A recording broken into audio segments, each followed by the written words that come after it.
السلام عليكم ورحمة الله وبركاته. الحمد لله الحمد لله وكفى وسلام على عباده الذين اصطفى. الحمد لله الذي وحده والصلاة والسلام على من لا نبي بعده وبشانه قال جل وعلا إن الله وملائكته يصلون على النبي يا أيها الذين آمنوا صلوا عليه وسلموا تسليما. اللهم صل على محمد وعلى آل محمد كما صليت على إبراهيم وعلى آل إبراهيم إنك حميد مجيد. اللهم بارك على محمد وعلى آل محمد كما باركت على إبراهيم وعلى آل إبراهيم إنك حميد مجيد. أما بعد فقد قال جل وعلا بسم الله الرحمن الرحيم وما كان هذا القرآن أن يفترى من دون الله ولكن تصديق الذي بين يديه وتفصيل الكتاب لا ريب فيه من رب العالمين. صدق الله العلي العظيم. আলহামদুলিল্লাহ, আল্লাহ তাবারাক ওয়া তাআলার বড় মেহেরবানি যে আল্লাহ রাব্বুল ইজ্জত দীর্ঘ 1 মাস পরে আল্লাহর ঘরে বসে আল্লাহর কোরআনের কথা শোনার তৌফিক দান করেছেন। বলুন আলহামদুলিল্লাহ। আমরা সূরা ইউনূস থেকে আলোচনা শুনছিলাম। আজকে সূরা ইউনূসের ৩৭ নম্বর আয়াত থেকে আলোচনা হবে ইনশাআল্লাহ। কাফেররা বলতো যে মুহাম্মদ সাল্লাল্লাহু আলাইহি ওয়াসাল্লাম এ কোরআনকে বানিয়ে বানিয়ে বলে, অর্থাৎ মুহাম্মদ সাল্লাল্লাহু আলাইহি সাল্লাম তিনি নিজের থেকে কোরআন বানিয়েছেন। আল্লাহ পাক তাদের কথাকে ব্যর্থ করার জন্য, ভুল প্রমাণিত করার জন্য বলছেন ওয়ামা কানা হাযাল কুরআনু আন ইফতারা ওয়ামা কানা হাযাল কুরআন, এই কোরআনটি এমন নয় আন ইফতারা যে তা মিথ্যা রচনা করা হয়েছে। কোরআনকে মিথ্যা হিসেবে রচনা করা হয় নাই। মিন দুনিল্লাহ, আল্লাহ ছাড়া অন্য কারো পক্ষ থেকে এ কোরআনকে রচনা করা হয় নাই। অর্থাৎ এ কোরআনকে নাজিল করেছেন কে? তাই আল্লাহ বলছেন ওয়ামা কানা হাযাল কুরআনু আন ইফতারা মিন দুনিল্লাহ, আল্লাহ ছাড়া এ কোরআনকে কেউ রচনা করেছেন বা আল্লাহ ছাড়া অন্য কেহ এ কোরআনকে মিথ্যা হিসেবে বানিয়েছেন এমনটি নয়। আল্লাহ এই কথা কেন বলছেন? আল্লাহ এটা বলে দিতে পারতেন যে কোরআন আল্লাহর পক্ষ থেকে নাজিল করা হয়েছে, যেটা অন্য আয়াতে আছে। আল্লাহ বলছেন যে আল্লাহ ছাড়া অন্য কারো পক্ষ থেকে, অর্থাৎ মুহাম্মদ সাল্লাল্লাহু আলাইহি ওয়াসাল্লামের পক্ষ থেকে এ কোরআন কি করা হয় নাই? রচনা করা হয় নাই। ইফতারা বলা হয় মিথ্যা আরোপ করা, অন্যায়ভাবে মিথ্যাভাবে বানিয়ে বলা। একটা হলো মিথ্যা বলা, আর একটা হলো মিথ্যা বানায় বানায় মিথ্যা বলা। মিথ্যা বলা হয় সত্যের বিপরীতকে বলে মিথ্যা। যেমন বর্তমানে ক্ষমতায় আছে প্রফেসর ইউনূস সাহেব, একজন বলতেছে ইউনূস সাহেব ক্ষমতায় নাই, মিথ্যা কথা। সাত মাথাতে অ্যাক্সিডেন্ট হয়েছে, মানুষ মারা গিয়েছে, একজন বলতেছে না কিছু হয় নাই, মারা যায় না, মিথ্যা, সত্যের বিপরীত। আর একটা হলো সত্যের বিপরীত তো অবশ্যই সে বানায় বানায় মিথ্যা বলে। যেমন আমাদের দেশে ছোট ছোট বাচ্চাদেরকে আমরা বানায় বানায় মিথ্যা গল্প শোনাই, যে গল্পের কোনো মা বাবা নাই। আমরা বাচ্চাদেরকে শোনাই যে এক দেশে এক দৈত্য ছিল, সে বিশাল দৈত্য, সে দৈত্যের বড় বড় দাঁত ছিল। এই দৈত্য একদিন পুকুরে ডুব দিয়েছে, তারপরে একটা স্বর্ণের কৌটা বের করেছে। এই যে বানায় বানায় গল্প বলা। আল্লাহ বলছেন এ কোরআন তো মিথ্যা নয়, পাশাপাশি এ কোরআন কোনো মিথ্যা বানায় বানায় কোনো গল্পের বইও নয়। সুবহানাল্লাহ। এই জন্য আল্লাহ এখানে ইফতারা শব্দটা ব্যবহার করেছে। আল্লাহ এটা বলতে পারতেন যে মা কানা হাযাল কুরআনু আইয়াকযিবা মিন দুনিল্লাহ, আল্লাহ ছাড়া অন্য কারো পক্ষ থেকে এটা মিথ্যা বানানো, তা বলছেন না। আল্লাহ বলছেন এ কোরআন তো মিথ্যা নয়, সত্য। পাশাপাশি এ কোরআনের ভিতরে যে ঘটনা বর্ণিত হয়েছে এগুলো তোমাদের প্রচলিত গল্প কাহিনীর মতো মিথ্যা বানানো কোনো গল্প নয়। একসাথে আল্লাহ দুইটা কথা বুঝায় দিয়েছেন একই শব্দে। এটাই কোরআনের মুজিজা, যে শব্দ অল্প অর্থ বেশি। আল্লাহ বলছেন মা কানা হাযাল কুরআনু আইয়ুফতারা মিন দুনিল্লাহ, আল্লাহ ছাড়া অন্য কারো পক্ষ থেকে এটা মিথ্যাও নয়, মিথ্যা বানানোও নয়। একটা আছে বানায় বানায় মিথ্যা বলা, এটাও নয়, আবার সত্যের বিপরীতও নয়। তাহলে এই কিতাবটা কিসের কিতাব? আল্লাহ বলছেন ওয়ালাকিন তাসদীকাল্লাযী বাইনা ইয়াদাইহি, ওয়ালাকিন তাসদীকাল্লাযী বাইনা ইয়াদাইহি, তবে কোরআনের সামনে যে কিতাব রয়েছে, কোরআনের আগেকার যে কিতাব রয়েছে, এই কিতাবের সত্যায়নকারী হলো কোরআন। সুবহানাল্লাহ। অর্থাৎ এই কোরআনের আগে যে তৌরাত, জবুর, ইনজিল ছিল, তৌরাত ছিল, জাবুর ছিল, এই কিতাবগুলোকে কোরআন সত্যায়ন করে, সত্য বলে স্বীকার করে। এর অর্থ হলো ও মক্কার লোকেরা, হে ইহুদি এবং নাসারা, তোমরা একটু মিলায়া দেখো তো, তোমাদের তৌরাত, জবুরে, ইনজিলে যেমন ঘটনা বর্ণিত হয়েছে সেরকম ঘটনাই কোরআনে আছে কিনা। অর্থাৎ তৌরাত, জবুর, ইনজিলে মুসা আলাইহিস সালামের কথা আছে, ইব্রাহিম আলাইহিস সালামের ঘটনা আছে, নূহ আলাইহিস সালামের ঘটনা আছে, আদম আলাইহিস সালামের ঘটনা আছে। পূর্ববর্তী কিতাব ইনজিল, তৌরাত, জাবুর, এ সমস্ত কিতাবের বর্ণিত ঘটনাকে এ কোরআন সত্যায়ন করে। আর মুহাম্মদ সাল্লাল্লাহু আলাইহি সাল্লাম তৌরাত, জবুর, ইনজিল জানতেন না, সেগুলো ঘটনাও তার জানা সম্ভব নয়। কারণ ইহুদিরা তারা ছিল পণ্ডিত, শিক্ষিত, তাদের কাছে তৌরাত এসেছিল, তারা জানে আদম আলাইহিস সালাম সর্বপ্রথম মানুষ, সর্বপ্রথম নবী। এটা ইহুদিরাও স্বীকার করে, খ্রিস্টানরাও স্বীকার করে। নূহ আলাইহিস সালাম নামক একজন নবী এসেছিলেন, এটা খ্রিস্টানরাও মানে, ইহুদিরাও মানে, সবাই মানে। যে সমস্ত ঘটনা তৌরাত, জবুর, ইনজিলে আগে বর্ণিত ছিল, সেই ঘটনাগুলো আবার আল্লাহ কোরআনে বলছেন, যাতে বোঝা যায় যে এই কোরআনটা ধারাবাহিক কিতাবের একটা অংশ।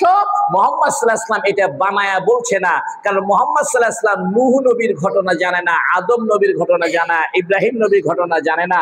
মুহাম্মদ সাল্লাল্লাহু আলাইহি ওয়াসাল্লাম যে কোরআন বলছে, এই কোরআনের ভিতরে পূর্ববর্তী কিতাবের সত্যায়নকারী ঘটনাগুলো আছে, এ কথাই প্রমাণ করে এই কোরআন সত্য কিতাব। তাই আল্লাহ বলছেন ওমা কানা হাযাল কুরআনু আন ইফতারা মিন দুনিল্লাহ, আল্লাহ ছাড়া অন্য কারো পক্ষ থেকে এ কোরআন মিথ্যা নয়, মিথ্যা কোনো কাহিনীও নয়। ওয়ালাকিন তাসদীকাল্লাযী বাইনা ইয়াদাইহি, তবে কোরআনের পূর্বে যে কিতাবগুলো ছিল সে কিতাবগুলোকে এই কোরআন সত্যায়নকারী। এটাই কোরআন সত্য হওয়ার দলিল, যে পূর্ববর্তী কিতাবের কথাগুলোই এই কোরআনে আছে। এর দ্বারা বোঝা দরকার যে কোরআন সত্য কিতাব, আল্লাহর পক্ষ থেকে নাজিল করা কিতাব। কারণ মুহাম্মদ সাল্লাল্লাহু আলাইহি ওয়াসাল্লাম তো পূর্ববর্তী যুগের ঘটনা জানেন না, উনি তো লেখাপড়াই জানেন না। তাহলে দুইটা কথা আল্লাহ বললেন। একটা কথা বললেন এ কোরআন কোনো মিথ্যা নয়, মিথ্যা বানানো কাহিনীও নয়। দুই নম্বরে বললেন এই কিতাব পূর্ববর্তী কিতাবকে সত্যায়ন করে। এ কথা বলে আল্লাহ ইহুদি খ্রিস্টানদেরকে দাওয়াত দিচ্ছেন যে তোমরা তো শিক্ষিত, তোমরা তো জানো আদম নবীর ঘটনা, নূহ নবীর ঘটনা, ইব্রাহিম নবীর ঘটনা, আদের ঘটনা, সামুদের ঘটনা, দাউদের ঘটনা, সুলেমান নবীর ঘটনা, ইদ্রিসের ঘটনা, এগুলো কথা তোমাদের কিতাবে আছে। একটু মিলায় দেখো তো কোরআন যে ঘটনাগুলো বলে এগুলো আগের কিতাবের সঙ্গে মিলে কিনা। যদি মিলে তাহলে বুঝবা এ কোরআন সত্য। যাতে ইহুদি খ্রিস্টানরাও এ কোরআনকে সত্য বলে স্বীকার করতে পারে, এই জন্য আল্লাহ কোরআনে ওই পূর্ববর্তী নবীদের ঘটনা বর্ণনা করেছে এবং আমাদের শিক্ষার জন্য বলেছে। আরেকটা কথা বলছে অফ তাফসীল আল কিতাব, এবং বিধানের ব্যাখ্যা, ধর্মীয় বিধানের ব্যাখ্যা। তাফসীল আল কিতাব, কিতাবের অর্থ এখানে আহকাম, অর্থাৎ লিখিত আহকাম। তাহলে বোঝা গেল এ কোরআন মিথ্যা নয়, মিথ্যা বানানো গল্প নয়। এ কোরআন পূর্ববর্তী তৌরাত, জবুর, ইনজিলের ঘটনাবলীকে সত্যায়ন করে। আর তিন নম্বরে এ কোরআনে বিভিন্ন হুকুম আহকাম আছে। তোমরা যে ইহুদি এবং নাসারা, তোমাদের কাছে যে তৌরাত, জবুর, ইনজিল আছে সেখানেও তো নবীদের ঘটনা আছে এবং কিছু বিধিবিধান, হুকুম আহকাম আছে, নিয়ম কানুন বর্ণিত আছে। নামাজের বর্ণনা, জাকাতের বর্ণনা, হজের বর্ণনা, হারাম হালাল, জায়েজ না জায়েজ, এগুলো বর্ণনা আছে।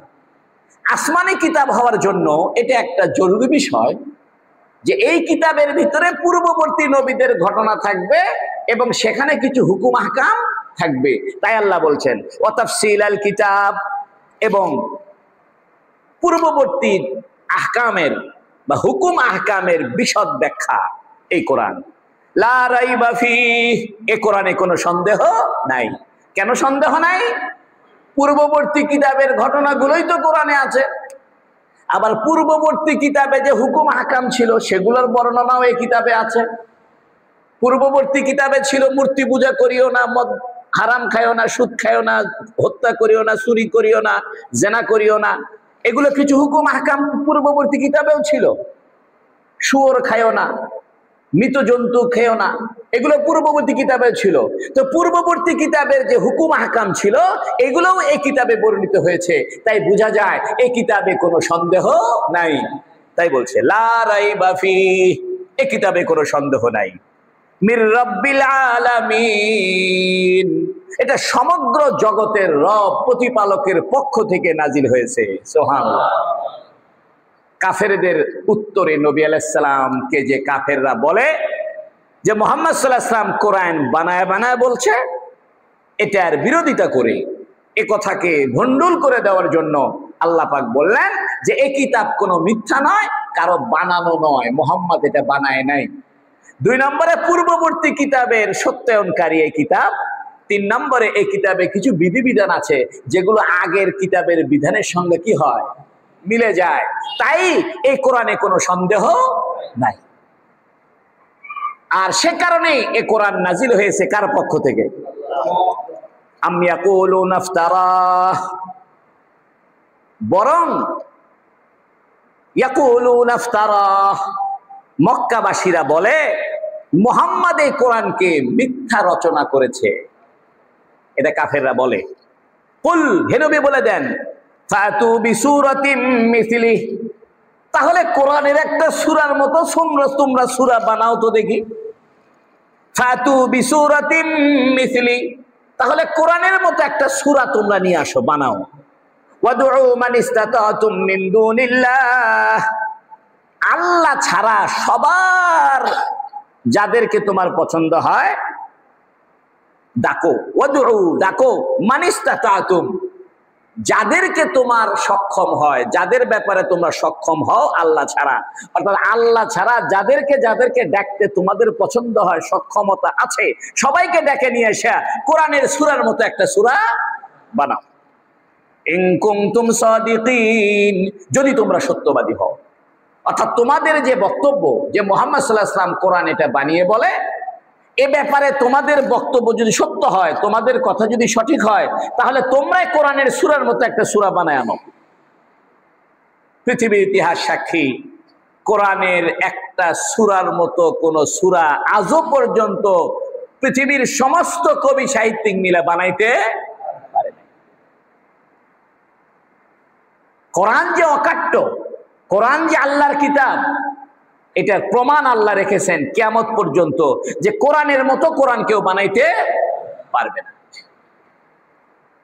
এই আয়াতটা কোরআন শরীফে 3 বার আছে। একবার আল্লাহ বলছেন ফাতু মিসলি হাযাল কোরআন, এই কোরআনের মতো কোরআন বানায় আনো। আর এক আয়াতে আছে তোমরা কোরআনের 10টা সূরার মতো সূরা বানায় আনো, বিসুয়ারিন আশার, বিসুয়ারিন আশার, ফাতু বিসুয়ারিন আশার। এই আয়াতে আছে একটা সূরা বানায় আনো। তাহলে কোরআন শরীফে একবার বলা হয়েছে তোমরা পুরা কোরআন শরীফের মতো কোরআন শরীফ বানায় আনো, আর একবার আছে বিসুয়ারিন আশার, 10টা সূরা বানায় আনো। এখন বলতেছে একটা সূরা বানায় আনো। তাহলে 3 বার 3 রকম কথা হয়ে গেল। একবার হইল যে কাফেররা তোমরা কোরআনের মতো কোরআন বানায় আনো, বিমিসলি হাযাল কোরআন। আর এক জায়গায় আছে তোমরা 10টা সূরার মতো সূরা বানায় আনো, আর এক জায়গায় আছে একটা সূরা বানায় আনো। 3 বার আল্লাহ 3 রকম কেন বললেন? মুফাসসিরিনে কেরাম বলছেন যে আল্লাহ পাক প্রথমে বলেছিলেন তোমরা পুরা কোরআনের মতো একটা কোরআন বানায় আনো, কেউ পারে না। আল্লাহ কমায় দিল, আচ্ছা পুরা কোরআন দরকার নাই, 10টা সূরার মতো 10টা নিয়ে আসো, তাও পারে না। তা আল্লাহ আরো কমায় দিছে, একটা সূরা হলেও বানায় আনো। আল্লাহ বলতেছে পুরা কোরআনের মতো বানাইতে বললাম, পারলা না, আমি জানি পারবা না। 10টা সূরার মতো বানাইতে বললাম, সেটাও পারলা না, আমি জানি পারবা না। একটা সূরার মতো বানায় আনো, সেটাও পারলা না, পারবে না। কিয়ামত পর্যন্ত কোরআনের কোন আয়াতের মতো কোন আয়াত, কোন সূরার মতো কোন সূরা তোমরা বানাইতে পারবে না। এখান থেকে একটা নীতিমালা বোঝা যায়, সেটা হলো কারো অক্ষমতা যদি আপনি বেশি করে দেখাইতে চান, একজন মানুষ অক্ষম, কাউকে যদি বেশি পচাইতে চান, বেশি ডাউন করতে চান, তার অক্ষমতা, তার শক্তিহীনতা বেশি করে প্রমাণ করতে চান, তাহলে প্রথমে বড়টা পেশ করতে হয়। মনে করেন এক লোক বলতেছে ভাই আমি তো দানশীল, মানুষ কৃপণ, আমি তো দানশীল। তাহলে ওকে প্রথমে বলবেন যে আচ্ছা আপনি তাহলে 10 কোটি টাকা দান করেন, তো বলবে অত তো পারবো না। তাহলে আপনি 5 কোটি করেন, অত তো নাই। 1 কোটি করেন, 1 কোটিও তো নাই। ধর্মিয়া 3 বার চান্স দিলাম, একবারে কইলাম 10 কোটি, তাও পারলেন না। 5 কোটি, তাও পারেন না। 1 কোটি, তাও পারেন না। তারপরে কি পারেন? আল্লাহ পাক কাফেরদের অক্ষমতা প্রমাণ করার জন্য, আল্লাহ তো জানে যে একটা সূরার মতো সূরাও বানাইতে পারবে না, কিন্তু এরা যে আসলেই অক্ষম, অপদার্থ, এরা যে আসলেই মূর্খ, এইটা বেশি করে প্রমাণ করার জন্য আল্লাহ বড়টা আগে সামনে দিছে, যে এক কোরআন শরীফের মতো কোরআন শরীফ বানাও, পারেনি। তারপরে বলতেছে 10টা সূরার মতো বানাও, তাও পারে না। তাহলে অক্ষমতা 2 বার প্রমাণ হইল। তারপরে আল্লাহ বলতেছে একটা সূরার মতো হলে বানাও, তাও পারলে না। তাহলে 3 বার সুযোগ দিলাম, 3 বারই পারলে না, অতএব তোমরা কোনোদিনই পারবে না।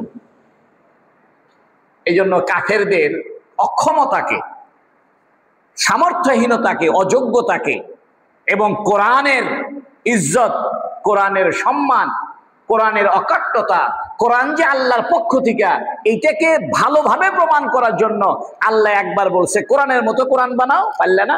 10টা সূরা বানাও, তাও পারলে না। একটা বানাও, তাও পারলে না। বোঝা গেল তোমরা বেশি অক্ষম, পারবা না। সুবহানাল্লাহ বলে। এখন আল্লাহ বলছেন এই যে কাফেররা কোরআনকে মিথ্যা বলে, কেন বলে? বাল কাযযাবু বিমা লাম ইউহিতু বিইলমিহি ওয়া লাম্মা ইয়াতিহিম তাওয়িলুহু। বাল কাযযাবু, বরং কাফেররা মিথ্যা বলে, বিমা লাম ইউহিতু বিইলমিহি, যে বিষয়ের ইলমকে তারা আয়ত্ত করতে পারেনি।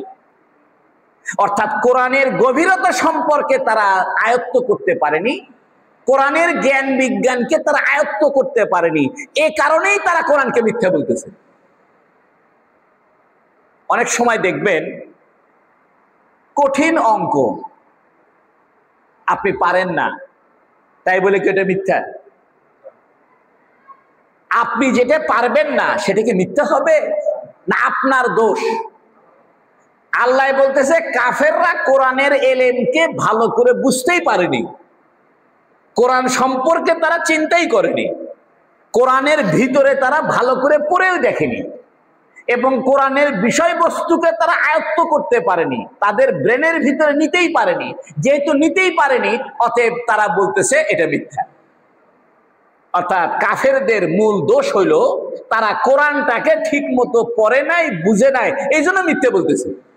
কিন্তু কোরআন যদি ঠিক মতো পড়তো, বুঝতো, তাহলে তারা কোরআনকে মিথ্যা বলতো না। তাই আল্লাহ বলছেন বাল কাযযাবু, বরং এই মক্কার কাফেররা মিথ্যা বলে, বিমা, এমন বিষয়কে, লাম ইউহিতু বিইলমিহি, যে বিষয়ের জ্ঞানকে তারা আয়ত্ত করতে পারেনি।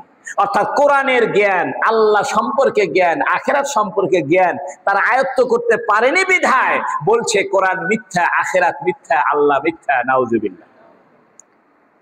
এখন আল্লাহ বলছেন ওয়ালাম্মা ইয়াতিহিম তাবিলুহু, ওয়ালাম্মা মানে লাম, ওয়ালাম্মা ইয়াতিহিম তাবিলুহু, এখনো তো তার ফলাফল আসে নাই। তাবিল মানে ব্যাখ্যা, তাফসির মানেও ব্যাখ্যা, তাবিল মানেও ব্যাখ্যা। তাফসির আর তাবিল একটা পার্থক্য আছে। তাফসির বলা হয় ফাসসারা ইউফাসসিরু, তাফসির শব্দের অর্থ খুলে দেওয়া। অর্থাৎ কোরআনুল কারীমের কোন আয়াত, এটার অর্থ বলে দেওয়া, শব্দের ব্যাখ্যা বলে দেওয়া, এবং কোরআন হাদিসে বর্ণিত কোরআন সংক্রান্ত ব্যাখ্যাকে খুলে দেওয়ার নাম তাফসীর। আর তাবিল হইল কোরআনের অর্থ, এটার ব্যাখ্যা সমসাময়িক বিষয়ের সঙ্গে মিলায়া দেওয়া, অথবা জ্ঞান বুদ্ধির দ্বারা চিন্তা ভাবনা করে এটাকে আরেকটু প্রসারিত করা, সময়ের সাথে পরিস্থিতির সাথে এটাকে আরেকটু বিস্তারিত করে দেওয়ার নাম তাবিল। আমরা সংক্ষেপে বলতে পারি তাফসীর আয়াতের দ্বারা আয়াতের ব্যাখ্যা করা, হাদিসের দ্বারা আয়াতের ব্যাখ্যা করা তাফসীর। আর তাবিল হইল শব্দের ব্যাখ্যা, গ্রামারের ব্যাখ্যা, সাহিত্যের ব্যাখ্যা, ঘটনার ব্যাখ্যা, এবং সেই ব্যাখ্যা থেকে আরো কিছু নতুন উপদেশ বের করে নিয়ে আসা, এটা হলো তাবিল। আল্লাহ বলছেন ওয়ালাম্মা ইয়াতিহিম তাবিলুহু, এখনো তাদের কাছে এ কোরআনের বিস্তারিত ব্যাখ্যা, অর্থাৎ এখানে তাফসীর হলো এটার শেষ পরিণতি আসে নাই। এর অর্থ হলো কোরআনে যে আযাবের কথা বর্ণিত হয়েছে, কিয়ামতের কথা বর্ণিত হয়েছে, কারণ কোরআনের বক্তব্যের শেষ ফলাফল প্রকাশ পাবে কখন? কিয়ামতের দিন, তাই না? কোরআন শরীফে যে আমাদের হজ, যাকাত, নামাজ, রোজা বর্ণনা, নবীদের ঘটনা, সবকিছুর ফিনিশিং কি? আখিরাত, কিয়ামত, এবং সবকিছুর ফিনিশিং জান্নাত জাহান্নাম। এই যে আমরা দুনিয়াতে আসছি, তাফসীর করতেছি, মাদ্রাসায় পড়াইতেছি, আপনারা নামাজ পড়তেছেন, রোজা রাখতেছেন, তাফসীর শুনতেছেন, এগুলোর সবকিছুর শেষ পরিণতি কি? হয় জান্নাত, না হয় জাহান্নাম। অর্থাৎ হয় শাস্তি, না হয় সুখ। তা আল্লাহ বলতেছে ওয়ালাম্মা ইয়াতিহিম তাবিলুহু, এই কোরআনের সর্বশেষ ব্যাখ্যা এখনো আসে নাই। অর্থাৎ কোরআনের সর্বশেষ যে ব্যাখ্যা, হয় জান্নাত না হয় জাহান্নাম, এটা এখনো আসে নাই।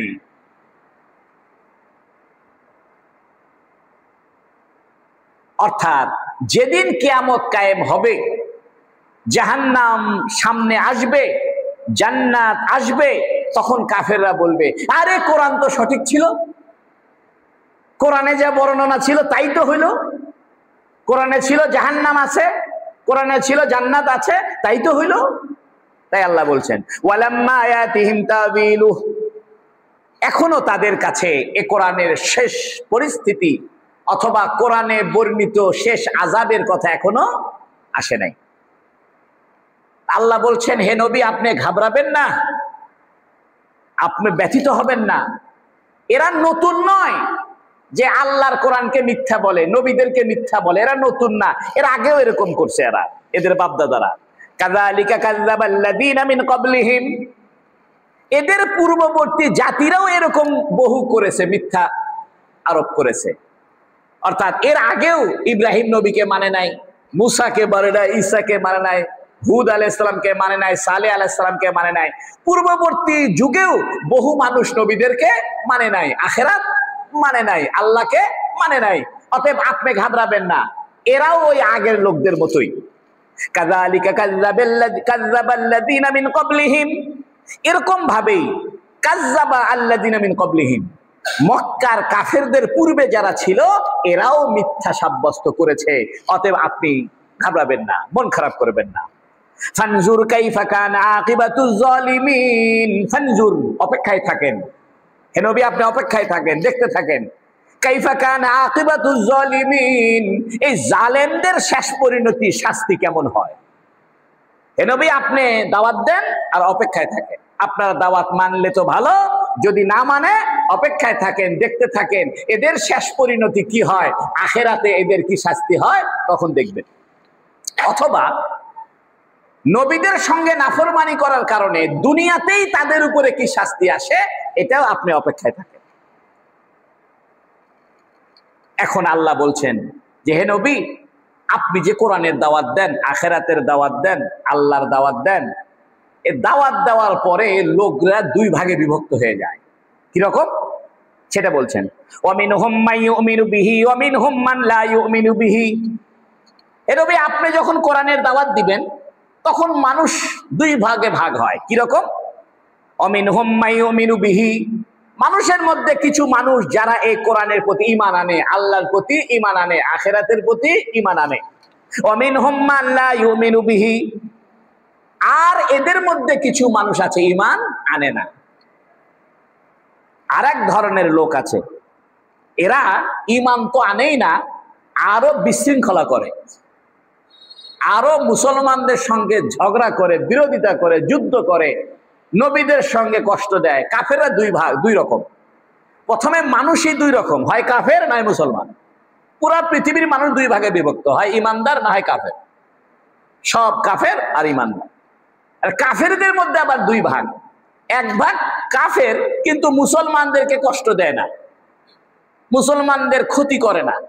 আর এক দল কাফের, এরা তো কাফের আছেই, পাশাপাশি মুসলমানদেরকেও কি করে, ক্ষতি করে, যেমন ইহুদিরা। তা আল্লাহ বলছেন ওয়ামিনহুম মান ইউমিনু বিহি, কেউ তো আছে কোরআনের প্রতি ঈমান আনে, আখিরাতের প্রতি, আল্লাহর প্রতি ঈমান আনে। ওয়ামিনহুম মান লা ইউমিনু বিহি, আর কেউ কেউ আছে এই কোরআনের প্রতি, আল্লাহর প্রতি, আখিরাতের প্রতি ঈমান আনে না। ওয়া রাব্বুকা আলামু বিল মুফসিদিন, আর আপনার রব বিশৃঙ্খলাকারীদের সম্পর্কে খুব জানে। অর্থাৎ কাফেরদের মধ্যে কারা কারা বিশৃঙ্খলা করতেছে এদের সম্পর্কে আল্লাহ খুব জানে। আল্লাহ এখানে জালিমিন বলছে, কাফেরদেরকে বলতেছে জালেম, কারণ প্রত্যেক কাফেরই জালেম, প্রত্যেক কাফেরই জালেম। চাই সে মুসলমানের বিরোধিতা করুক আর না করুক, মুসলমানদের বিরোধিতা করে না কিন্তু আল্লাহকে মানে না, সেও জালেম। জুলুম বলা হয় ওয়াজুর শাই আলা গায়রি মাহাল্লি, অর্থাৎ কোন জিনিসকে আপন জায়গায় না রাখার নাম জুলুম। আল্লাহকে বিশ্বাস করা ইনসাফ, বিশ্বাস না করা জুলুম। আল্লাহ বলছেন কারা কারা বড় জালেম এ সম্পর্কে আমি জানি। হে নবী, আপনি ঘাবড়াবেন না, আমার কাছে সব তালিকা আছে, জায়গা মতো ধরবো। এখন আল্লাহ বলছেন হে নবী আপনি ঘাবড়াবেন না। ওয়া ইন কাযযাবুকা, যদি কাফেররা আপনাকে মিথ্যুক বলে, ফাকুল্লি আমালি ওয়া লাকুম আমালুকুম, আপনি বলে দেন ফাকুল্লি আমালি ওয়া লাকুম আমালুকুম, আমার আমল আমার সাথে, তোমাদের আমল তোমার সাথে। কাফেররা যদি আপনাকে মিথ্যুক বলে, জাদুকর বলে, পাগল বলে, জিনে ধরছে এটা বলে, তাহলে আপনি স্টেট কাট বলে দেন।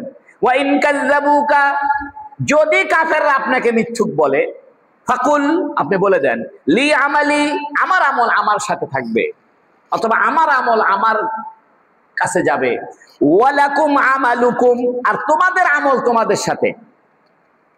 এটা এক নম্বর। 2 নম্বরে বলতেছে আনতুম বারিউনা মিম্মা আমালু ওয়া আনা বারিউম মিম্মা তা'মালুন। আনতুম বারিউন, তোমরা মুক্ত, বারি মানে মুক্ত হওয়া, দায়িত্ব মুক্ত হওয়া। বারাআতুম মিনাল্লাহি ওয়া রাসূলি, আল্লাহ এবং আল্লাহ রাসূলের পক্ষ থেকে দায়িত্ব মুক্ত করে দেওয়া হলো কাফেরদের। আনতুম বারিউনা, তোমরা দায়িত্ব মুক্ত, মিম্মা আমালু, যে আমল আমি করি। অর্থাৎ হে কাফেররা, আমি মুহাম্মদ সাল্লাল্লাহু আলাইহি ওয়াসাল্লাম যে আমল করি, যে আকীদা বিশ্বাস করি, এই ব্যাপারে তোমরা মুক্ত। ওয়া আনা বারিউম মিম্মা তা'মালুন, আমিও মুক্ত যে আমল তোমরা করো। অর্থাৎ তোমাদের আমলের ব্যাপারে আল্লাহ আমাকে জিজ্ঞেস করবে না, আমার আমলের ব্যাপারে তোমাদেরকে জিজ্ঞাসা করবে না। যার যার আমল তার তার সাথে। মনে রাখতে হবে এই আয়াতটা মক্কায় নাজিল হয়েছে। মক্কার আয়াতের একটা বৈশিষ্ট্য হলো সেখানে জিহাদের আলোচনা নাই, জিহাদের নির্দেশ নাই। সেখানে বলা হয়েছে লাকুম দিনুকুম ওয়ালিয়া দিন, তোমার ধর্ম তুমি করো, আমার ধর্ম আমি করি। কিন্তু মদিনা যাওয়ার পর বলা হয়েছে হে রাসূল, এরা যদি জিজিয়া না দেয়, আপনার কাছে বশ্যতা স্বীকার না করে, আপনারা যাকাত দেন, ওরা যদি জিজিয়া না দেয় তাহলে মার হবে। এই জন্য জিহাদের আয়াতের দ্বারা এই আয়াতের অর্থ রহিত হয়ে গেছে। তবে মুফাসসিরিনে কেরাম বলছেন পূর্ণাঙ্গ রহিত হয় নাই, বরং সামাজিক আকারে, সামাজিকভাবে ব্যবসা বাণিজ্যের ক্ষেত্রে কাফেরদের সাথে ওই সম্পর্কই থাকবে যে তোমাদের আমল তোমাদের, আমাদের আমল আমাদের। কিন্তু রাষ্ট্রীয়ভাবে যদি কাফেররা এখনো কোন ইসলামী রাষ্ট্রের বিরোধিতা করে, ইসলামী রাষ্ট্রের মুসলমানদেরকে কষ্ট দেয়, তখন আর এই কথা থাকবে না যে তোমাদের আমল তোমাদের, আমাদের আমল আমাদের, তা থাকবে না। তখন বলা হবে ফাদরিবু কুল্লা বানান, এদের জোড়ায় জোড়ায় মারো, আইনামা উখিজু সুকিফু ওয়া কুতিলু তাকতিলা, যেখানে পাইবা সেখানে মারবে। এখন এই আয়াত কিন্তু ইহুদিদের সাথে খাটবে না। ইহুদিরা এখন গাজায় মুসলমানদেরকে মারে, আপনি বলবেন কোরআন শরীফে আছে ফাকুল্লি আমালি ওয়া লাকুম আমালুকুম, হে নবী বলে দেন তোমাদের আমল তোমার, আমাদের আমল আমার। এটা চলবে না, কারণ এই আয়াতটা নাজিল হয়েছে কোথায়? মক্কায়। এই জন্য মনে রাখবেন কোরআন শরীফে যখন দেখবেন কাফেরদের সঙ্গে সহ অবস্থানের কথা বলা হচ্ছে, সঙ্গে সঙ্গে দেখবেন এই সূরাটা মক্কা না মদিনার। এই জন্য যে সূরাটা নাজিল হয়েছে সূরা ইউনুস, এটা মদিনার সূরা না মক্কার সূরা? মক্কার সূরা। এটা খেয়াল করতে হবে। লাকুম দিনুকুম ওয়ালিয়া দিন, এই সূরাটা মক্কার না মদিনার? মক্কার। কোথাকার সূরা? মক্কায় নাজিল হয়েছে। এই জন্য কাফেরদের জন্য এই কথা বলা যে আমার আমল আমার, তোমাদের আমল তোমাদের, এটা সামাজিকভাবে চলবে, ব্যবসা বাণিজ্যের ক্ষেত্রে হবে, কিন্তু রাষ্ট্রীয়ভাবে এটা চলবে না। রাষ্ট্রীয়ভাবে রাষ্ট্র দেখবে তারা মুসলমানদের কোনো কষ্ট দেয় কিনা, মুসলমানদের কোনো ক্ষতি করে কিনা, মুসলমান রাষ্ট্রের জন্য তারা বিপজ্জনক কিনা। যদি এটা মনে করে তাহলে তলোয়ার ধরবে। তাছাড়া জিহাদের আয়াতের সঙ্গে এই আয়াতের সংঘর্ষ হয়ে যাচ্ছে। অন্য আয়াতে আছে এদেরকে ধরো, পাকড়াও করো, জোড়ায় জোড়ায় মারো, আর এখানে বলতেছে আমাদের আমল আমার, তোমাদের আমল তোমার। তাহলে তো গন্ডগোল হয়ে গেল। তাহলে মানুষে বলবে কোরআন শরীফে এক জায়গায় আছে জিহাদের কথা, আর এখানে বলতেছে তোমার আমল তোমার, আমার আমল আমল। এটার ব্যাখ্যা হলো যে এটা মক্কার নাজিল করা আয়াত। মক্কার আয়াতের ভিতরে জিহাদের কথা থাকবে না, মদিনায় নাজিল হওয়া আয়াতের মধ্যে জিহাদের কথা থাকবে।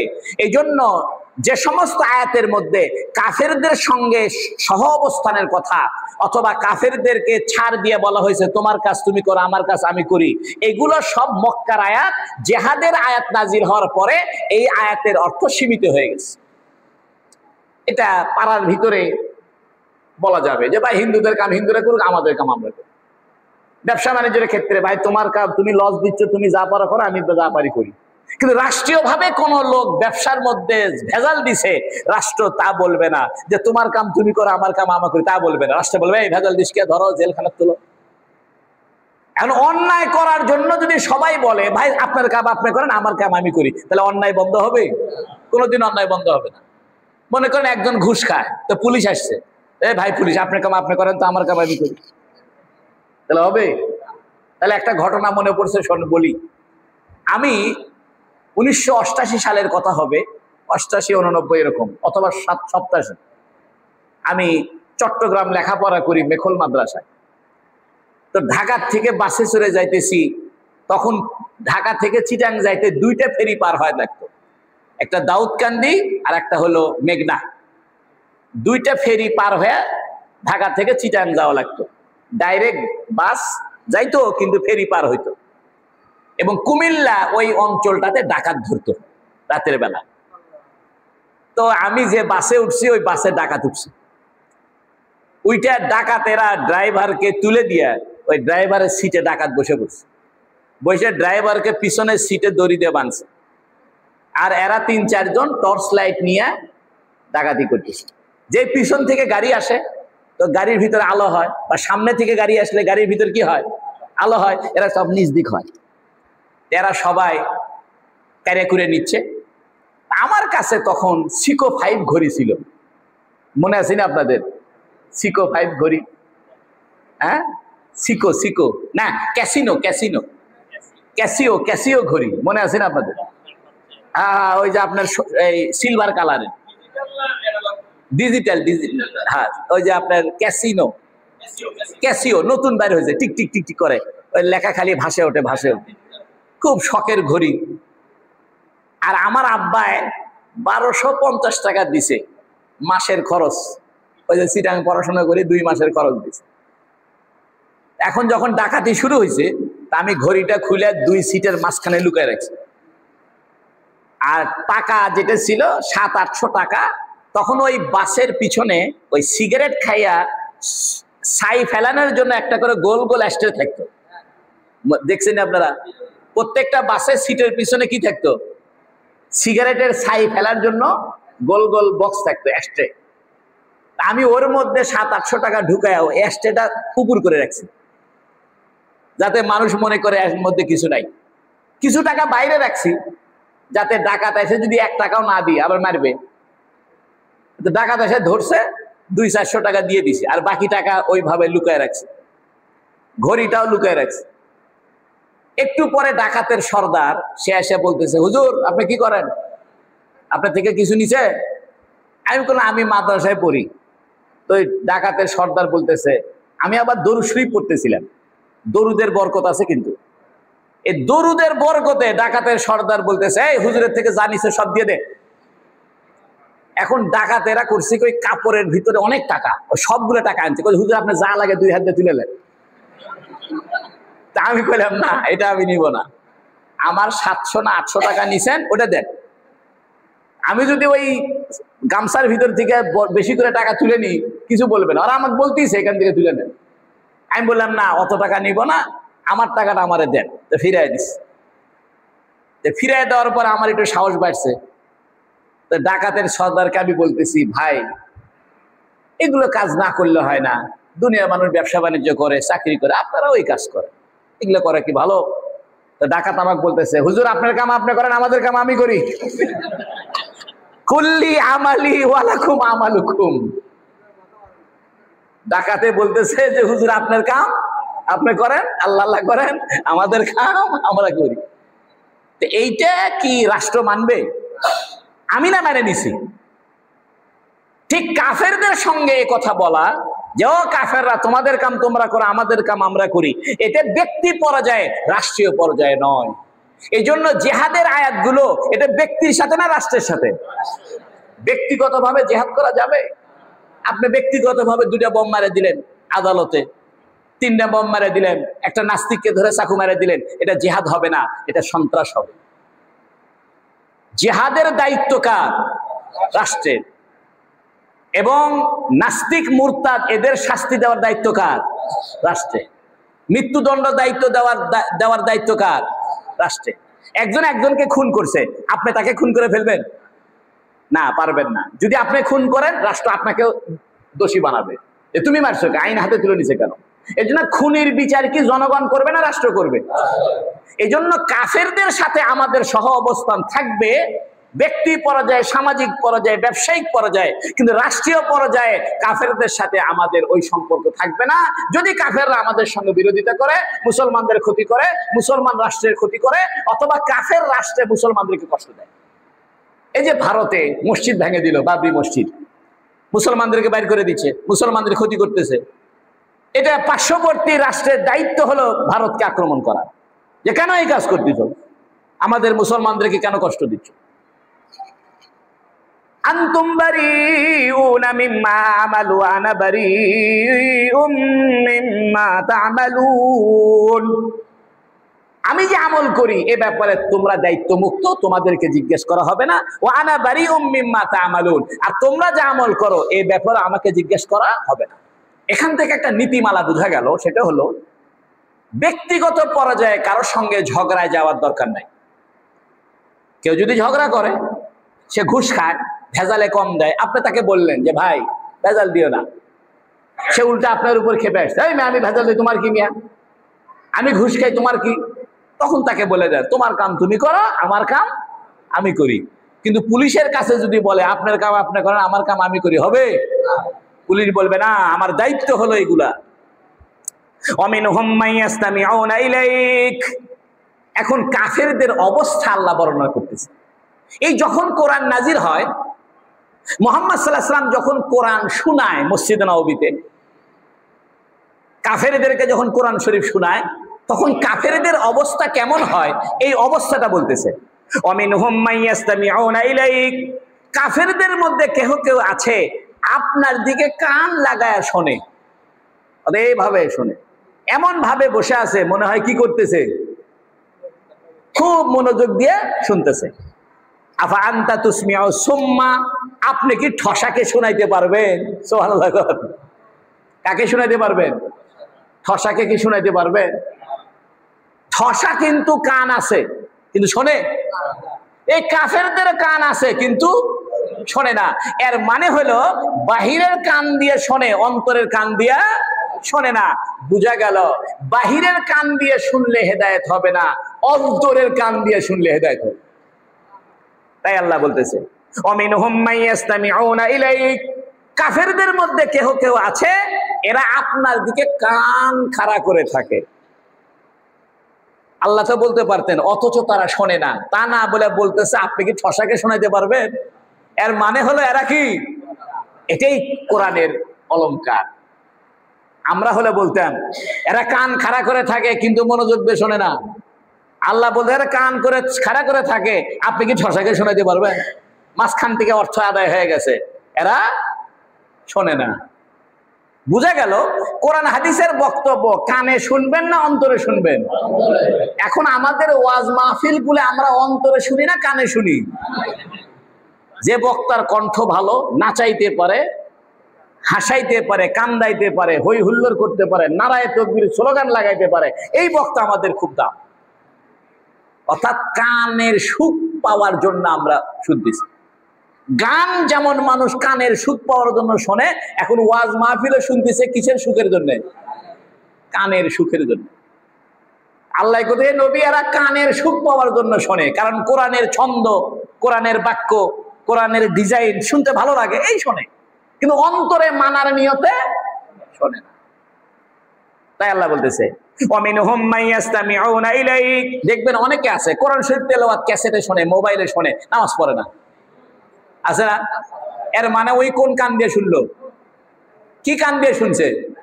বাইরের কান দিয়ে, অন্তরের কানে শুনে নাই। যদি অন্তরের কানে শুনতো তাহলে নামাজ পড়তে আসতো। তাই আল্লাহ বলতেছে ওয়ামিনহুম মাইয়াসতামিউনা ইলাইক। কাফেরদের মধ্যে কেহ কেউ আছে আপনার কাছে কান লাগায় থাকে। আফা আনতা তুসমিউস সুম্মা, আপনি কি ঠসাকে শোনাতে পারবে? ওয়ালাউ কানু লা ইয়াকিলুন, যদিও তারা বোঝে না, যদিও তারা বোঝে না। বোঝা গেল অন্তরের কান দিয়ে না শুনলে কোরআন বুঝবেন না, শুধু বাইরের কান দিয়ে শুনলে বুঝবেন না, অন্তর দিয়ে শুনলে বুঝবেন। আল্লাহ আমাদেরকে অন্তরের কান দিয়ে কোরআন শোনার তৌফিক দান করে, বলুন আমিন। আল্লাহ আবার বলতেছেন ওয়ামিনহুম মাইয়ানজুরু ইলাইকা, কাফেরদের মধ্যে কেহ কেউ আছে আপনার দিকে তাকায় থাকে, এমন ভাবে তাকায় থাকে মনে হয় খুব মনোযোগের সাথে শুনতেছে। আপা আনতা তাহাদিল উমিয়া, আপনি কি অন্ধকে পথ দেখাইতে পারবেন? আল্লাহ বলতেছে কাফেররা আপনি যখন কোরআন পড়েন তখন কান খাড়া করে থাকে, আপনি কি ঠসাকে শোনাইতে পারবেন? এর মানে কান খাড়া করে থাকলেও এরা বাইরের কান দিয়ে শোনে, অন্তরের কান দিয়ে শোনে না। পরে বলতেছে আপনি কাছে কিছু মানুষ তাকায় থাকে, অমিনহুম মাইয়ানজুরু ইলাইকা, কাফেরদের মধ্যে কেহ কেউ আছে আপনার দিকে এইভাবে তাকায় থাকে। আফা আনতা তাহাদিল উমিয়া, আপনি কি অন্ধকে রাস্তা দেখাইতে পারবেন? ওয়ালাউ কানু লা ইউবসিরুন, যদিও তারা দেখে না কিন্তু দেখার ভান করে তাকায় আছে। এই জন্য অনেক সময় দেখা যায় ছাত্ররা ক্লাসে বসে আছে, এমন ভাবে আমার দিকে তাকায় আছে মনে হয় খুব বুঝতেছে, আসলে ওই চিন্তা করছে ছুটি হবি কবে। আমরা তো বুঝি। আবার তফসির মাহফিলও দেখা যায় একটা মানুষ আমার দিকেই তাকায় আছে, বক্তার দিকে তাকায় আছে, কিন্তু তাকে আছে বক্তার দিকে, চিন্তা করতেছে খিচুড়ি কখন দিবে, বাসায় কি হচ্ছে, অথবা খিচুড়ি কখন দিবে, বিরিয়ানি কখন দিবে, সেই চিন্তা ওর মাথার ভিতরে, আর বাইরে বাইরে তাকায় আছে বক্তার দিকে। তাহলে অন্তরের কানে শুনতে হবে, অন্তরের চোখে দেখতে হবে। এখন কথা, কানের কথা আগে বলছে, চোখের কথা পরে বলছে। আল্লাহ আগে চোখের কথা আগে বলতো, কানের কথা পরে বলতো, কিন্তু কোরআন শরীফের সিরিয়াল অনুযায়ী চোখের কথা আগে না কানের কথা আগে? কানের কথা আগে, তারপরে দেখার কথা। কেন কইতেছে যে আসল উদ্দেশ্য হইল হেদায়েত পাওয়ার জন্য একটা বড় মাধ্যম হইল প্রথমে কোরআন হাদিসের কথাটা শোনো। কোরআন হাদিসের কথা কি শোনো। যদি কোরআন হাদিসের কথা শোনো, আখিরাতে কোরআন হাদিসের যা বর্ণনা শুনলে এটা বাস্তবে দেখতে পারবে। এই জন্য শোনার কথাটা আগে, দেখার কথাটা পরে। জ্ঞান বিজ্ঞান অর্জনের ক্ষেত্রেও শোনাটা আগে না দেখাটা আগে? শোনা আগে, দেখা পরে। আপনি একটা স্কুলে পড়েন, ইংরেজি রচনা পড়বেন, আগে স্যার বলে দিবে the cow he is a domestic animal, the cow is a domestic animal, he has 4 legs। ছোটবেলা আপনারা পড়েছেন না, গরু একটা গৃহপালিত প্রাণী, তার 4টা পা আছে। এটা আগে স্যার যা বলে দিবে ভালো করে শুনবেন, তারপরে বই দেখে দেখে পড়বেন। এই জন্য আগে শোনো, তারপরে দেখে দেখে পড়ো। কারণ তুমি দেখে দেখে পড়তে গেলে ভুল হইতে পারে, শুনলে পরে ভুল হবে না। এই জন্য নবীদের কথাবার্তা আগে আমাদের কি করা দরকার? এই জন্য আমরা যে বক্তব্যে কোরআন শরীফ পড়া শিখছি, আগে চোখে দেখে শিখছি না শুনে শিখছি? একটা ছেলে ছোট বাচ্চা বক্তব্যে পড়ে, ওই তো আগে শোনে না আগে দেখে? আগে শোনে, আগে হুজুরে বলে পড়ো আলিফ বা তা সা, এটা কানে দিয়ে শুনছে, তাকাও তাকাও, তা শুনতেও হবে দেখতেও হবে। এই জন্য কোন লেখাপড়া যদি আপনি শুনতে থাকেন এবং দেখতে থাকেন, এই লেখাপড়া আর ভুলবেন না। এই জন্য একটা টেকনিক শিখাই দিই, যারা ছাত্র আছেন হালকা আওয়াজে পড়বেন, হালকা আওয়াজে পড়বেন, যাতে আওয়াজটা কানে শুনতে পারেন, আর চোখ দিয়ে দেখতে থাকবেন। এই জন্য কোরআন শরীফ শোনা সওয়াব, দেখাও সওয়াব। কেউ যদি কোরআন শরীফ শুধু তাকায় তাকায় থাকে, দেখে থাকে, শুধু দেখে, কিতাবে লিখছে আল্লাহ পাক তার চোখের গুনাহ মাফ করে দেয়, চোখের জ্যোতিকে বাড়ায় দেয়। 3টে জিনিসের দিকে তাকায় থাকলে ফিরি ফিরি সওয়াব হয়। কয়টা জিনিস? একটা হলো কাবা ঘরের দিকে তাকায় থাকলে ফিরি সওয়াব হয়। 2 নম্বরে মা বাবার চেহারার দিকে তাকায় থাকলে ফিরি সওয়াব হয়। 3 নম্বরে কোরআন শরীফের দিকে তাকায় থাকলে ফ্রি সওয়াব হয়। আরেকটা লেখছে 4 নম্বরে, আলেম ওলামা বুজুর্গ লোক এদের চেহারার দিকে তাকায় থাকলেও সওয়াব হয়। খাজা আব্দুল কাদের মঈনুদ্দিন চিশতি রহমাতুল্লাহ আলাইহি, উনার সম্পর্কে বর্ণিত আছে, উনি দিল্লি থেকে আজমিরে যাচ্ছিলেন। কোথায় যাচ্ছিলেন? 60,000 মানুষ রাস্তার দুই পাশে দাঁড়িয়েছিল। সবার চেহারার দিকে খাজা মঈনুদ্দিন চিশতি রহমাতুল্লাহ আলাইহি এই 60,000 মানুষের চেহারার দিকে একবার তাকাইছে। এরাও খাজা মঈনুদ্দিন চিশতি রহমতের চেহারার দিকে তাকাইছে। এই চেহারায় তাকাতাকির কারণে একদিনে 60,000 হিন্দু মুসলমান হয়ে গেছে। অর্থাৎ খাজা মঈনুদ্দিন চিশতি রহমাতুল্লাহ আলাইহির দৃষ্টি যাদের চেহারার মধ্যে পড়েছে, আর যাদের চেহারা খাজা মঈনুদ্দিন চিশতির চেহারার মধ্যে পড়েছে, চোখাচোখি হয়েছে, চেহারায় দেখা দেখি হয়েছে, এই দেখার উসিলায়, আল্লাহওয়ালা লোকের দেখার উসিলায় আল্লাহ তাদের কলবের মধ্যে, দিলের মধ্যে হেদায়েত ঢুকায় দিয়েছে। এজন্য আমরা কোরআন শুনবো, কোরআন দেখবো। এজন্য কোরআন শোনা একটা সওয়াবের কাজ। একজন তেলাওয়াত করে, আমরা শুনি। যেমন তারাবি নামাজের মধ্যে হাফেজ সাহেব পরে, আমরা কি করি? শুনি। ইন্নাল্লাহা লা ইয়াজলিমুন নাসা শাইআ ওয়ালাকিন্নান নাসা আনফুসাহুম ইয়াজলিমুন। আল্লাহ এখন ফিনিশিং দিয়ে দিচ্ছে। হে নবী, আমি তো কোরআন নাজিল করেছি, আপনিও বানান নাই, এটা মিথ্যা নয়, এতে কোনো সন্দেহ নাই। আপনি যখন কোরআন পড়েন, এই কাফেররা খালি শোনার ভান করে, শোনে না, দেখার ভান করে, আসলে দেখে না। এই জন্য তবলিগালা ভাইরা বলে, ভাই দিলের কানে শুনি। কি বলে? গেছেন আপনারা তবলিগ জামাতে? তবলিগ জামাতে 3 দিন 4 দিন গেলে তবলিগের ভাইরা কি বলে? ভাই দিলের কানে শুনি। আল্লাহ বলতেছে, এরা কোন কানে শোনো? এখন আল্লাহ বলতেছেন, আমি কোরআন দিলাম, রাসূল দিলাম, দেখার জন্য চোখ দিলাম, কান শোনার জন্য কান দিলাম, এরপরেও যদি তোমরা ঈমান না আনো, তাহলে তো আমি জালেম না, তোমরাই জালেম। তাই আল্লাহ বলতেছে, ইন্নাল্লাহা লা ইয়াজলিমুন নাসা শাইআ, অবশ্যই আল্লাহ পাক কোন মানুষকে কোন রকমের জুলুম করেন না। ওয়ালাকিন্নান নাসা আনফুসাহুম ইয়াজলিমুন, কিন্তু মানুষ তারা নিজেরাই নিজেদের উপরে জুলুম করে। আমরা নিজেরাই নিজেদের উপরে জুলুম করে, নিজেরা নিজেদের যোগ্যতাকে নষ্ট করে হেদায়েত থেকে বিমুখ হয়ে যায়। এখন আল্লাহ বলছেন, ওয়ায়াউমা ইয়াহশুরুহুম কাল্লাম ইয়ালবাসু ইল্লা সাআতাম মিনান নাহার। ওয়ায়াউমা, স্মরণ করো ওই দিন, কিয়ামতের দিন, ইয়াহশুরুহুম, তিনি তোমাদের সবাইকে একত্রিত করবেন, কাল্লাম ইয়ালবাসু ইল্লা সাআতাম মিনান নাহার। তারা কিয়ামতের দিন উঠে মনে করবে যে দিবসের সামান্য সময় তারা দুনিয়াতে অবস্থান করছিল। অর্থাৎ কবরের থেকে বাইরে হওয়ার পরে তারা মনে করবে, কিরে দুনিয়াতে কয় ঘন্টা ছিলেন? নাকি 10-12 মিনিট ছিলাম নাকি? এই যে 60 বছর 70 বছর আমরা দুনিয়াতে ছিলাম, 70 বছর 80 বছর দুনিয়াতে ছিলাম, কবরের থেকে বের হওয়ার পরে মনে হবে যে দুনিয়াতে তো অল্প সময় ছিলাম, দিনের অল্প একটা সময়, সাআতাম মিনান নাহার। অর্থাৎ দিন পুরা দিন না, দিনের একটা অংশ, অর্থাৎ এক বেলা, সকাল বেলা অথবা শুধু দুপুর বেলা ছিলাম, বা শুধু বিকাল বেলাটুকু দুনিয়ায় ছিলাম, এতটুকু মনে হবে। কারণ কি? কারণ আখিরাতের ভয়াবহ অবস্থা, কিয়ামতের ভয়াবহ অবস্থায় মানুষের কাছে মনে হবে, এটি আবার কোন জায়গাতে আসলাম রে, দুনিয়ার তো বেশি দিন থাকলামই না, মাত্র 1-2 ঘন্টা থাকলাম। আর একটা হলো, এটা হলো আখিরাতের ভয়ের কারণে মনে হবে।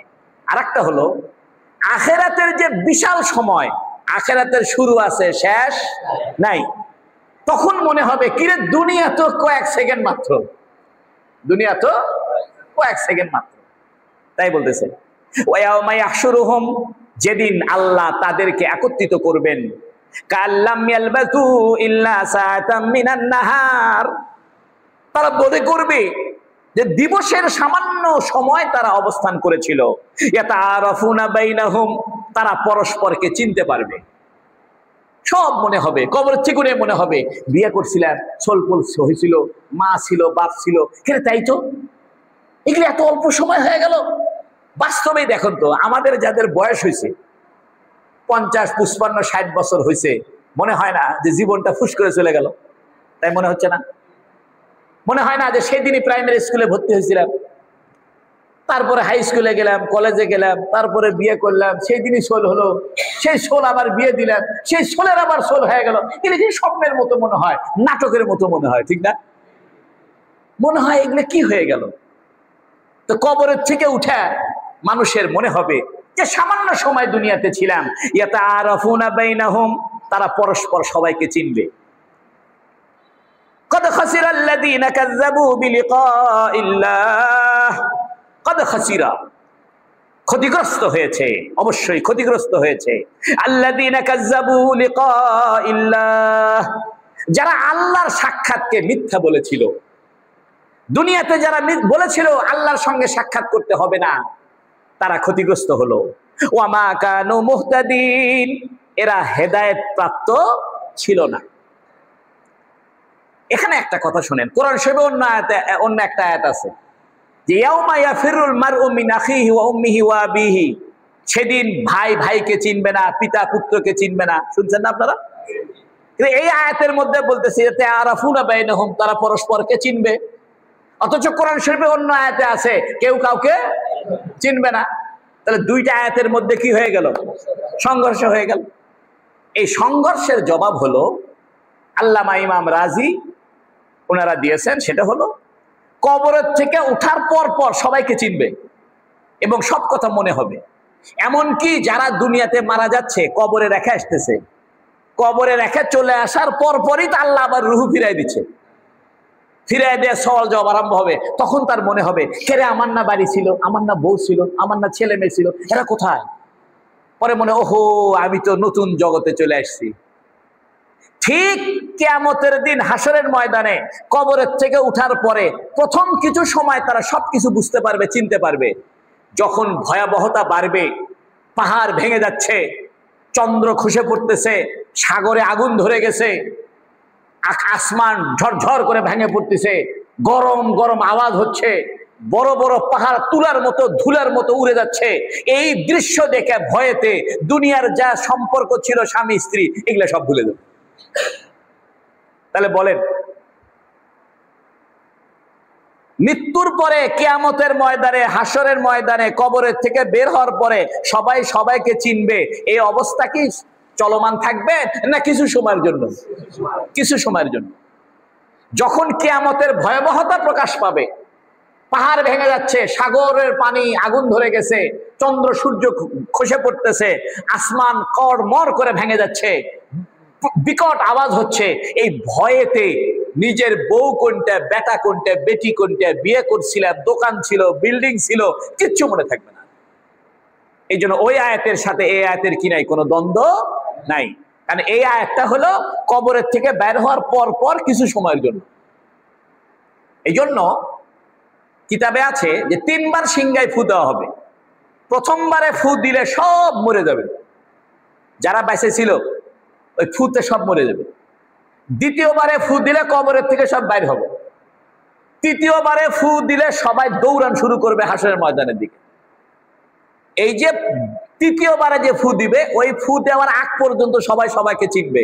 যেই না তৃতীয়বার ফু দেওয়া শুরু হবে, তখন ভয়েতে সব ভুলে গিয়া মনেই থাকবে না যে দুনিয়াতে বিয়ে করছিলাম কিনা।